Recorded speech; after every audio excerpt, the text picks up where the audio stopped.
ഈശോയിൽ ഏറെ സ്നേഹമുള്ളവരെ, സങ്കീർത്തകന്റെ ഒരു പ്രാർത്ഥനയുണ്ട്. വിനാശത്തിന്റെ മാർഗത്തിലാണോ ഞാൻ ചരിക്കുന്നതെന്ന് നോക്കണമേ, ശാശ്വതമായ മാർഗത്തിലൂടെ എന്നെ നയിക്കണമേ. സങ്കീർത്തനം 139:24. എൻ്റെ ഒരു കൂട്ടുകാരിയുടെ മകൻ്റെ വിവാഹം. പള്ളി ഹാളിലായിരിക്കും റിസപ്ഷൻ എന്ന് കരുതിയാണ് ഞങ്ങളെല്ലാവരും പോയത്.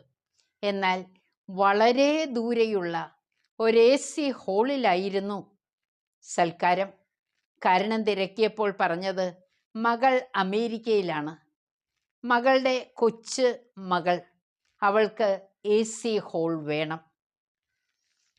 സ്നേഹമുള്ളവരെ, കാലാവസ്ഥാ വ്യതിയാനങ്ങൾ, ചൂട്, തണുപ്പ്, മഞ്ഞ്, മഴ, കടുത്ത വെയിൽ, ഇതൊക്കെ ദൈവം അനുവദിക്കുന്നതാണ്.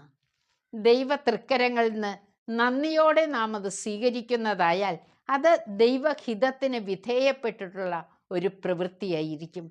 പലരും പരാതി പറയും, എന്തൊരു ചൂട്, എന്തൊരു തണുപ്പ്, എന്തൊരു മഴ. വാസ്തവത്തിൽ ദൈവഹിതത്തിന് നാം കീഴ്പ്പെട്ട് നന്ദിയോടെ അവ സ്വീകരിക്കുമ്പോൾ ചൂട് നമുക്ക് തണുപ്പായി അനുഭവപ്പെടാം, തണുപ്പ് ചൂടായി അനുഭവപ്പെടാം. ദൈവം തന്നെ കൃപ നിറച്ച് നമ്മിൽ പ്രവർത്തിക്കും. ഈ സത്യം തിരിച്ചറിയണം.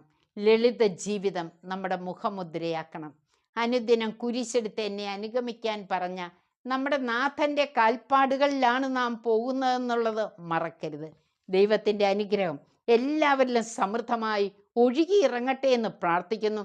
ദൈവത്തിൻ്റെ കൃപ നിറഞ്ഞ ജീവിതത്തിൻ്റെ ഉടമകളായി ഓരോ വ്യക്തികളും മാറ്റപ്പെടട്ടെ. കുടുംബങ്ങളിൽ കൃപ നിറയട്ടെ, ഐശ്വര്യം നിറയട്ടെ. പ്രാർത്ഥിക്കുന്നു. ആമേൻ.